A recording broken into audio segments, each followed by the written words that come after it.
Hi guys, welcome back to my next video. നമ്മൾ ഇന്നിവിടെ നോക്കാൻ പോകുന്നത് മലയാളം സിനിമയിലെ ഫെബ്രുവരി മാസത്തിലെ ആദ്യത്തെ സിനിമ LLB, life line of bachelors എന്നാണ് ഇതിന്റെ ടാഗ് ലൈൻ ഒക്കെ, അങ്ങനെ എന്തൊക്കെയാണ്. സോ ആ ഒരു സിനിമ കാണാൻ തൃപ്രയാർ JKയിൽ പോയി. ഞാൻ ആക്ച്വലി കാണാൻ പോയത് നമ്മുടെ ധ്യാൻ ശ്രീനിവാസനും മുകേഷൊക്കെ അഭിനയിച്ചിട്ടുണ്ടായിരുന്ന അയ്യർ ഇൻ ദുബായ്, അങ്ങനെ എന്തോ പറഞ്ഞിട്ടൊരു പടം ഇറങ്ങിയിട്ടുണ്ടായിരുന്നു. ആ ഒരു സിനിമ കാണാൻ വേണ്ടിയിട്ടാണ് ഞാൻ പോയത്. പക്ഷെ അവിടെ ആളില്ലാത്തതുകൊണ്ട് ആ സിനിമ കളിച്ചില്ല, പകരം LLBക്ക് കയറേണ്ടി വന്നു. സോ അവിടെ തന്നെ ഞാൻ ആകെ നിരാശനായിരുന്നു. ഈ ഒരു സിനിമയെക്കുറിച്ച് പറയുന്ന സമയത്ത് ആദ്യമായിട്ട് എനിക്ക് എടുത്തു പറയാൻ തോന്നിയിട്ടുള്ളൊരു കാര്യം എന്ന് പറയുന്നത് ഇതിൻ്റെ സ്കോറുകൾ അത്യാവശ്യം നല്ല രസമായിട്ട് വന്നിട്ടുണ്ട്. പടം തുടങ്ങുന്ന മുതൽ അവസാനം വരെ സ്കോറുകൾ ഇട്ട് നിറച്ചു വെച്ചിട്ടുണ്ട്.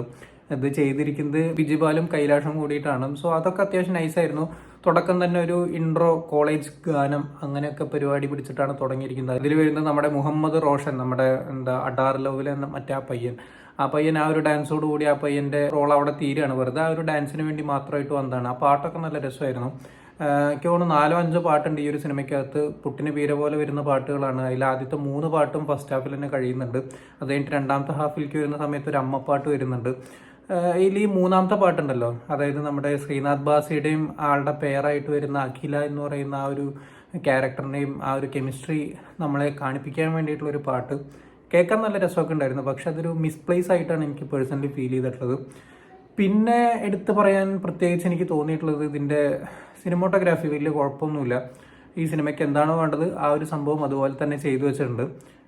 ഇനി അതിൻ്റെ സ്റ്റോറി ലൈൻ എന്ന് പറയുന്നത് LLB എന്നാണ് പടത്തിന് പേരിട്ടിരിക്കുന്നതൊക്കെ. ഇതിൻ്റെ ട്രെയിലറിൽ കാണിക്കുന്ന LLB സ്റ്റുഡൻസിനൊക്കെ വെച്ചിട്ടുള്ള അങ്ങോട്ടും ഇങ്ങോട്ടും കാണിക്കുന്ന കുറേ പരിപാടികളൊക്കെയാണ്. സോ ഞാനും പ്രതീക്ഷിച്ചിട്ടുണ്ടായിരുന്നത് LLB സ്റ്റുഡൻസിൻ്റെ വക തീപ്പൊരി വാഗ്വാദങ്ങൾ, അങ്ങനെ എങ്ങനെ ഒരു ക്രൈം നടക്കുന്നു, അതിൽ ഒരുപാട് കേസിൻ്റെ കാര്യങ്ങൾ നമ്മൾ നേരിലൊക്കെ കണ്ട പോലെ അത്തരത്തിലുള്ള ഒരു എക്സ്പെക്റ്റേഷനിലാണ് പിന്നെ ഞാൻ കാണാൻ കയറിയത്.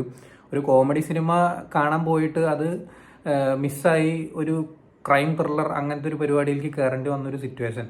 സോ അവിടെ നടക്കുന്നത് എന്താണെന്ന് വെച്ചാൽ, തുടക്കത്തിലൊരു കുറച്ച് സമയം നമ്മുടെ ശ്രീനാഥ് ബാസിയുടെയും അതുപോലെ തന്നെ വിശാഖിൻ്റെയും ക്യാരക്ടർ ഒരു ചങ്ക് ബഡീസാണ്. ഇവർ രണ്ടുപേരും LLB പഠിക്കാൻ വേണ്ടിയിട്ട് കോഴിക്കോട് ഒരു കോളേജിൽ വരികയാണ്. സോ അവിടെ വെച്ചിട്ടുള്ള കുറച്ച് കാര്യങ്ങൾ ഒരു അരമണിക്കൂറിൽ കാണിച്ചിട്ട് പിന്നെ അങ്ങോട്ട് ഒരു ട്രാക്ക് മാറുകയാണ്. അവർ എന്തിന് ഇവിടെ വന്നു, അവരുടെ ഇടയിലേക്ക് വേറൊരു ലാലിൻ്റെ ഒരു ക്യാരക്ടർ കയറി വരുന്നു. അക്കപ്പാടെ എന്തുകൊണ്ട് എന്തിനെന്നൊക്കെ അന്വേഷിക്കുന്ന കാര്യങ്ങൾ. കാരണം എന്താണെന്ന് പറഞ്ഞപ്പോൾ എനിക്ക് തന്നെ ആകപ്പാടെ ചിരിയാണ് വന്നത്. ഈ ഒരു ക്രൈം പെട്ടെന്ന് തന്നെ ഒരു നല്ലൊരു ഉദ്യോഗസ്ഥനുണ്ട് എന്നുണ്ടെങ്കിൽ കണ്ടുപിടിക്കാവുന്ന കേസേ ഉണ്ടായിരുന്നുള്ളൂ. അതിനുവേണ്ടി ഇവരിങ്ങനെ വലിച്ചു നീട്ടി ബാംഗ്ലൂർ കടന്ന ഒരുത്തൻ കോഴിക്കോട് വന്ന് എന്തൊക്കെയോ കാണിച്ചു കൂട്ടിയിട്ടുള്ളൊരു എന്താ പറയുക. പിന്നെ ലാസ്റ്റ് ക്ലൈമാക്സിലേക്ക് എത്തുന്ന സമയത്ത് ഒരു മോശം ക്ലൈമാക്സും, അതിൻ്റെ ഒന്നും ഒരു ആവശ്യകത ഉണ്ടായിരുന്നില്ല. അങ്ങനെയൊക്കെ എന്തിനാണ് ക്ലൈമാക്സ് അവസാനിപ്പിച്ചതെന്ന് എനിക്ക് ഇനിയും മനസ്സിലായിട്ടില്ല.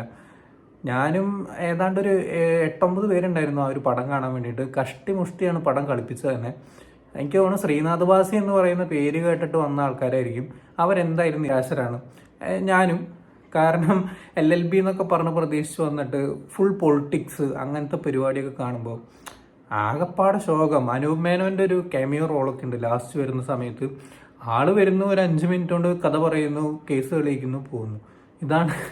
ഇതാണ് ക്ലൈമാക്സ് എന്ന് പറയുന്നത്. എനിക്ക് ആകെ ചിരി വന്നിട്ട് ചിരിക്കണോ കരയണോ. 130 അതുപോലെ ഇൻ്റർവെല്ലിന് കഴിക്കാൻ മേടിച്ചതിൻ്റെ കാശും കൂടിയിട്ട് 100-150 രൂപ പോയതിനെ കുറിച്ച് ആലോചിച്ച് കരയണോ. ഒരു വല്ലാത്തൊരവസ്ഥ. മലയാളം സിനിമ ഇൻഡസ്ട്രി വളരെ ശോകം, ഒന്നും പറയാനില്ല. എന്തിനാണ് ഇങ്ങനെ കുറേ പടങ്ങൾ എടുക്കുന്നതെന്ന് എനിക്ക് ഇനി മനസ്സിലാവുന്നില്ല. ആദ്യത്തെ പടം അത് പൊട്ടിച്ചു. അയ്യർ ഇൻ ദുബായ് അങ്ങനെ എന്തോ ഒരു പടം ഇറങ്ങിയിട്ടുണ്ട്. അതൊന്ന് പോയി കണ്ടു നോക്കണം. ആൾ കളിക്കുന്നുണ്ടെന്നുണ്ടെങ്കിൽ. കുറച്ച് കോമഡി പ്രതീക്ഷിച്ചിട്ടൊക്കെയാണ് ആ ഒരു സിനിമ കാണാൻ പോകുന്നത്. പക്ഷേ കളിക്കുമല്ലോ എന്നൊക്കെ കണ്ടറിയണം. പിന്നെ ധ്യാൻ ശ്രീനിവാസന്റെ പടമായതുകൊണ്ട് അത്ര വലിയ എക്സ്പെക്ടേഷനും കാര്യങ്ങളൊന്നുമില്ല. അതുപോലെ തന്നെ ഇന്ന് ഇവൾ എന്ന് പറഞ്ഞിട്ടൊരു തമിഴ് സിനിമ ഇറങ്ങിയിട്ടുണ്ട് മിസ്കിന്റെ, അത് കാണണമെന്നുണ്ട്. അതുപോലെ തന്നെ ഇംഗ്ലീഷിൽ നിന്നും ഒരു 1-2 പടങ്ങളൊക്കെ ഇറങ്ങിയിട്ടുണ്ട്. നമ്മുടെ കിങ്സ്മാനൊക്കെ ഡയറക്റ്റ് ചെയ്തിട്ടുള്ള സംവിധായകന്റെ ഒരു പടം ഇറങ്ങിയിട്ടുണ്ട്. അതൊന്ന് പറ്റിയൊക്കെ കാണുന്നുണ്ട്.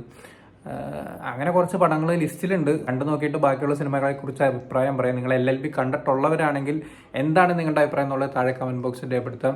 കാണാൻ ആഗ്രഹിക്കുന്നവരുണ്ടെന്നുണ്ടെങ്കിൽ തീർച്ചയായും തിയേറ്ററിൽ തന്നെ പോയി കാണുക. അത് കഴിഞ്ഞാൽ OTTയിലും വരും, അവിടെ ഇരുന്നും കാണാം. എങ്ങനെ വേണമെന്നുള്ളതൊക്കെ നിങ്ങൾ തീരുമാനിക്കാം.